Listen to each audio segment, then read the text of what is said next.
Uma história que eu lembrei, eu queria até dividir com você. Olha só que interessante. Do pai, ele achando uma história real, obviamente não vou citar os nomes aqui, mas o João o João e o Pedro, né? Não quero citar nome. O pai, ele, no ponto de vista dele, ele tá fazendo um super certo. Mas do ponto de vista do filho, ele tá causando um problema superior ao filho. Vou dar um exemplo, tá?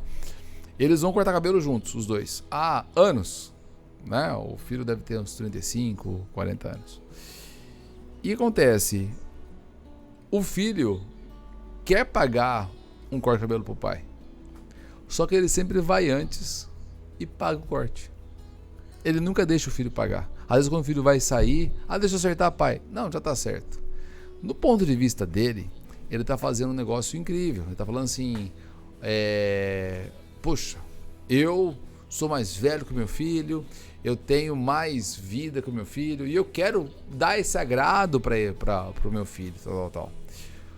Quando o filho é pequenininho, isso até pode ser interessante, mas nesse momento que o filho está com essa idade e está trabalhando e quer, de alguma maneira, retribuir para o pai esse presente, ele não consegue fazer. E aí, da mesma maneira que o pai está dando uma bênção pro filho, da mesma maneira está acontecendo uma maldição ali. Porque assim, o filho, imagina só, imagina você querendo dar algo para o seu pai, que seja um presente, e o seu pai nunca aceitar. Cara. E olha que forte isso. Forte isso. Porque o filho, se você perceber, o filho é super dependente do pai hoje. Ainda é dependente do pai. Porque o pai não deixa o filho ser independente, nem para pagar um corte de cabelo próprio ou do pai, ou do presente.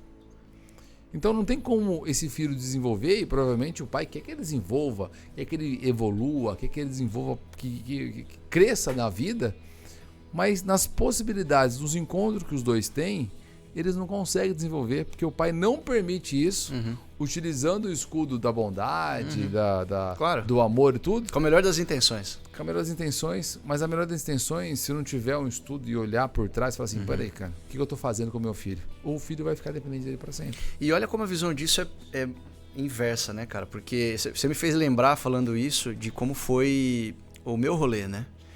Porque quando eu tinha 15, 16 anos, que foi quando eu comecei a trabalhar, eu pegava muito ônibus, né? Pegava ônibus circular, andava pra caramba embaixo de sol quente, chegava nos clientes, que eu era vendedor desde sempre, né? Chegava nos clientes suada, camisa grudando, cara. E aí quando eu fiz 18 anos, eu pensei, pô, meu pai vai me dar um carro, né? Tomara que ele não esteja assistindo aqui. Fala direitinho. Minha irmã tá aqui, acabou de entrar.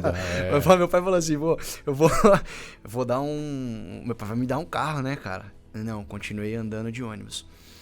E o meu primeiro carro, e eu fiquei inconformado, porque, caramba, meu pai tinha condição de me dar um carro, né?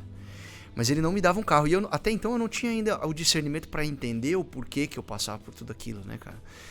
E o meu primeiro carro foi um Fusca 77. Com a cabeça de carneiro partida, era rachada. Então o carro ele andava que nem caranguejo, assim, andava de lado. E o assoalho, ele era, como era muito antigo e tal, nunca tinha sido reformado, ele era cheio de buraco. Então passava em cima da água quando chovia, entrava água por baixo, por cima, por tudo quanto é lado. Mas foi meu primeiro carro, cara. E isso me fez entender, o primeiro de tudo, eu já não andava mais de ônibus. Então eu gostava muito daquele Fusca. Só que quando eu saí do Fusca e fui para um carrinho um pouquinho melhor, eu gostava muito desse carro. Porque, pô, meu Fusca entrava água, esse carro já não entrava mais. E isso foi me dando a confiança de ir progredindo, avançando, quebrando barreiras. E meu pai tinha empresa na época e tudo, e eu fiquei mais de 10 anos trabalhando fora da empresa, entendendo o que era ter patrão e tudo mais. Mas foi uma preparação. Eu entendi que ele não estava fazendo isso com alguma forma de querer me punir, alguma coisa que fosse pô, ele tinha condição. Por que ele me deixou sofrer? Ele não me deixou sofrer. Ele me ensinou que as coisas são difíceis. Para você ter as coisas na vida, você tem que conquistar. E aquilo me ensinou a coisa talvez mais importante da minha vida, que eu vou carregar para sempre, que é a gratidão. Você passa a ser grato. Você passa a gostar de tudo, de coisas pequenas, de coisas que talvez você não desse atenção se tivesse vindo de mão beijada. Então, eu só lembrei de tudo isso porque você falou justamente do oposto disso, né, cara? Eu entendo, os pais têm muito aquela necessidade de proteger o filho, né? Mas quando você protege demais o filho também, você não prepara ele para aquilo que vai vir, cara. E vai vir pancada. Vai vir pancada. A única certeza que você tem é que vai vir pancada. E se não, você não permitir que o filho vá experimentando essas pancadas aos poucos para ele ir crescendo e entendendo até onde ele aguenta a pancada, no primeiro tapinha que ele receber da vida, ele desiste, igual você falou, cara. Então, assim, pô, foi sensacional. Me passou um filme na cabeça, assim, foi legal poder contar isso agora, porque eu sei que foi... hoje, o valor que eu dou nas coisas... É outro. É outro. Ele te ensinou valor. Exatamente, cara. Exatamente. A educação, nesse sentido, veio através de ensinar valor. Exatamente. Foi maravilhoso. Foi maravilhoso. E como que foi nesse processo, até entrando mais nessa história sua, que eu acredito que você deva até ter ficado um pouco frustrado dos 18 anos, sei lá, aos 28 anos, que você estava fora da empresa do seu pai e ele fala assim, porra, por que meu pai não quer me contratar? Por que ele não... Por que eu posso até fazer mais do que esses caras estão fazendo, porque eu vou vestir mais a camisa ainda. E lógico, você foi entendendo durante o processo, mas você tinha expectativa que seu pai desse mais a princípio. Foi difícil? Assim, é muito louco, porque a gente nunca nem falava sobre isso, sabe?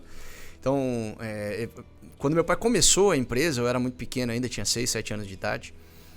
Eu brincava na piscina de areia, eu ia pra fábrica, então eu já era encantado com tudo aquilo, porque...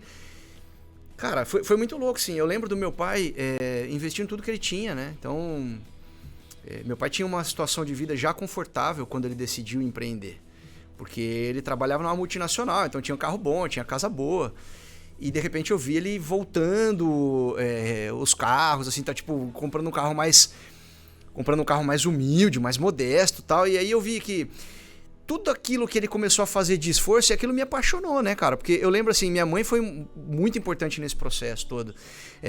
Às vezes ela comprava sapato pra mim, não dava pra comprar pra minhas irmãs. Às vezes comprava pra elas, não tinha dinheiro pra comprar pra mim. Então ela foi segurando as pontas, foi fazendo a gente se adaptar com a vida simples para que meu pai pudesse realizar o sonho dele.